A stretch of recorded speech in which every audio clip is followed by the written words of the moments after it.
Hi, everyone. So today we're going to talk about hypothesis tests for mu, our old friend, a population mean. Lesson 35.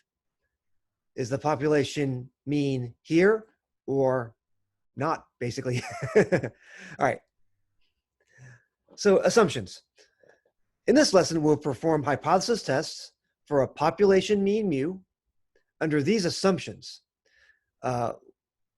Well, assume that the population standard deviation is unknown,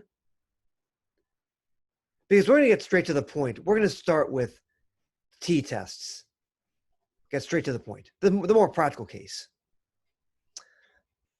We're going to assume that the central limit theorem applies, which means that we're assuming one of two things. Either the Big Daddy distribution is about normal, or the sample size is big enough so that we eventually get normality in the distribution of sample means.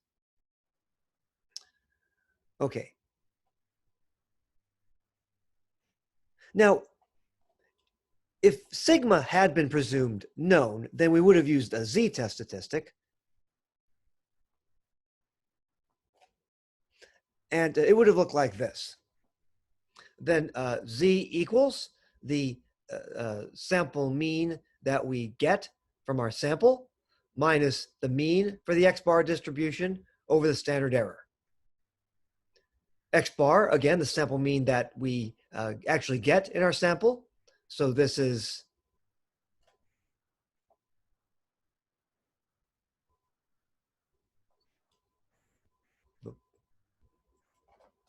from what we see in our sample.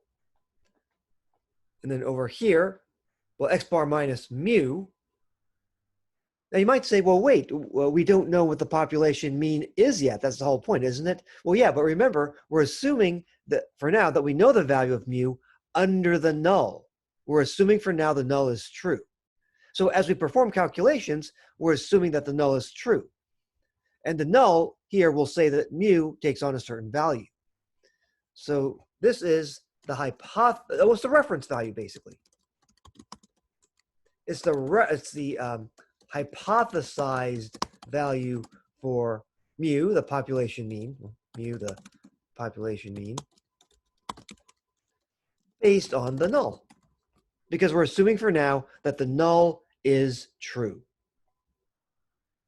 And then down here is the standard measure of spread based on the CLT, sigma over root n. Now that's if sigma were known, and that's where we would use a z distribution. But unlike with confidence intervals, where we actually mess with z for a test for a deal for mu, let's get to the point, because sigma typically is not known. Let's get straight to it. We're going to deal with a t-test statistic, where we presume that sigma is known. Or I'm sorry, sigma is unknown. Okay. This is a more practical procedure, because typically sigma is unknown. All right, now notice, compared to the z-test statistic here, the t-test statistic looks the same, except that we're assuming that sigma is unknown. So because of that, instead of sigma, we use S, the sample standard deviation. So x bar, S, and n are all sample statistics from the sample. We get n even before we draw the sample. Okay, where mu, of course, as usual, is obtained under the null.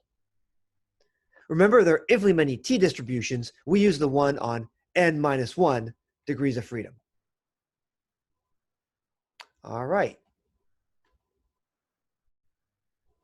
So let's do an example next time.